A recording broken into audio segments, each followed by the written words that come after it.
Hi friends, இப்போ நம்ம சிந்து பைரவி பார்க்க போகிறோம். சிந்து பைரவியில் நம்ம ஆறுமுகத்தோட வெகுளித்தனத்தை பயன்படுத்திக்கிறாராமா சஞ்சய். நல்லா வருவாடானி அப்படிங்கிற மாதிரி ஆயிடுச்சு.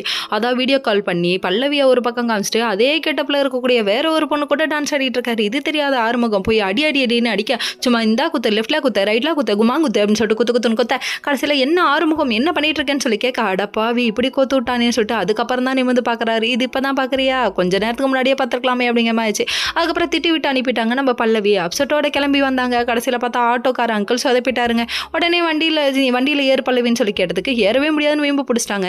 நடந்து வந்துட்டு இருக்க அந்த டைம் பார்த்து நம்ம ஆறுமுகத்துக்கு ஆகாத 2 பேர் சேர்ந்து என்ன வேலை பார்க்குறாங்க தெரியுமா, நம்ம பல்லவியை ஃபாலோ பண்ணி வந்துட்டு இருக்காங்களாமா. ஃபாலோ பண்ணி வந்துட்டு அவங்கள வந்துட்டு அப்படியே பிடிச்சி சேலையை பிடிச்சி இழுத்துட்டு இருக்க டைமில் வந்தாரு பாருங்க ஹீரோ. விட்டாரு பாருங்க. அந்த பழைய காலத்து படம் பாக்கியராஜ் சார் சண்டை போட்ட மாதிரியே இருந்துச்சுப்பா. எப்படிப்பா உன்னால் முடியுது? பாக்கியராஜ் சாரா இல்லை கேப்டன் சாரா, ஏதோ ஒரு சார், எல்லா சாருக்கும் அடி இப்படி தானே இருக்கும், டிஸ்கோல்னு அந்த மாதிரி அடிக்க ஆரம்பிச்சாரு. ஏன் பொண்டாட்டியே இப்படி பண்ண ஆரம்பிக்கிறீங்களாடான்னு சொல்லிட்டு சும்மா குத்து வேற லெவலில் அடிச்சாரு. அடிச்சு முடிச்சு வீட்டுக்கு வராங்க. வீட்டுக்கு வந்ததுக்கு அப்புறமா இங்கே எந்த குத்து நடந்தாலும் இன்னொரு பக்கம் சிவா ஒரு பக்கம் சிந்துவை தேடி போக, அங்கே சிந்து அழுகுன்னு அழுகுறாங்க. உங்க அம்மாட்ட பேசினதை நான் கேட்டேன்னு சொல்ல, நான் உண்மையாக தான் பழகுனேன்னு சொல்றாங்க.